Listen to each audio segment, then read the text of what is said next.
Hello everyone. In this objective, we will learn how to remove duplicates. Elimination of duplicate data is necessary for the creation of unique data and less usage of storage.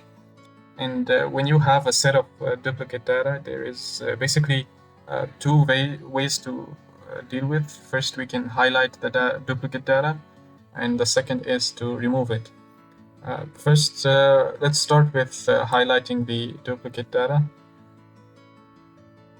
Now you have to select all your table, and then we go to the home option and click on conditional formatting.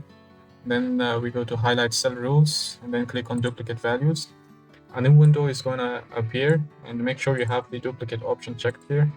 And in this option, you can select your custom color that you want to apply to the duplicate data. I'm going to go with green fill with dark green text, and then click OK. Now what this does is it's going to highlight all the duplicate data in our table. The next thing to do is we're gonna go to the data menu and click on the remove duplicate option to remove duplicates from our data. Now once you click on that, a new window will appear in which you have to make sure that this option is checked. If you don't check this option, this will also treat your table headers as normal values, and as data analyst, you never want that to happen. So make sure this is checked. And in here, you have the list of all the columns that you have selected, and we can check and uncheck any column we want, and then we click on OK.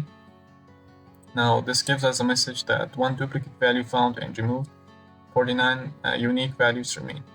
Now, it's important to understand that in order for a value to be considered as duplicate, it has to have the same value for all the columns you provided in this menu.